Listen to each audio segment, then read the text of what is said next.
And today I have an absolutely killer value white Burgundy play for you. I have Clos de Rocs from Puy Loche. This is a real up and coming producer that's started up a long time ago, but the owner, Olivier Giroux, uh, bought them in about 2002, and he's done such a fantastic job since. He's converted them to organic. He hasn't done the certification yet because, well, that's just a lot of money, and he'd rather just actually go out and do these things as opposed to putting some stamp on it. We're going to start off with the 2021 Enchaton. Now, this is one of the oldest plots, coming from 95-year-old vines. In what he does, he put these in 500-liter barrels. Now, what that means for you is that you get less contact with oak. And one of the things that people generally sometimes don't like about American Chardonnays is you get all those real rich vanilla-y flavors, and that does come from oak. Well, the larger oak means less interaction with it, so hopefully more of the true texture and flavors that he wants.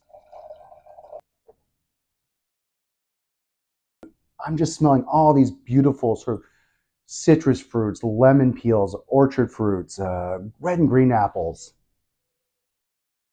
This touch of like Meyer lemon oil. Oh man, some vanilla. Wow. So these are all coming in generally around 40 bucks. And just even on the nose, I'm smelling something that tastes, that will hopefully taste higher quality. This is bringing some serious thunder already. Wow. That texture is so beautiful. Satiny, silky, medium bodied with this really refreshing medium to medium plus acidity. It's beautiful, textured, silky finish. I am so impressed by this, and this is a great way to start off the tasting. I cannot wait to get into the next one.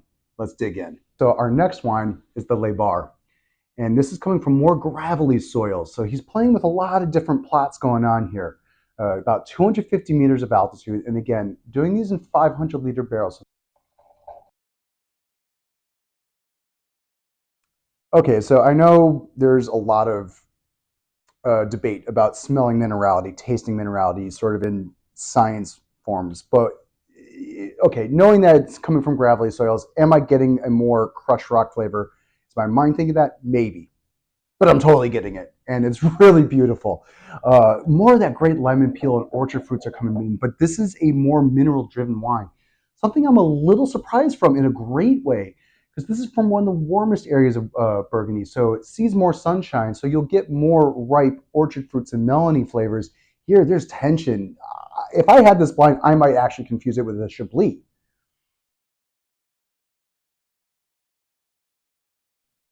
Wow. So the acidity on this really cuts. My mouth is still trying to figure out what's going on, and I'm personally someone who absolutely loves acidity. To me, it's refreshing. I was that kid that would love to go down on like sour warheads and Sour Patch Kids, and that's always where my palate goes. It cuts so beautifully, and your mouth is just craving this. The texture on this is beautiful, and that minerality on the nose coming through absolutely beautiful on the palate, and this beautiful sort of lemony finish with just a hint of vanilla. Mm. I'm really a fan of this one. These are both kicking butt. I cannot wait to get to the next one, which is the Le Murray.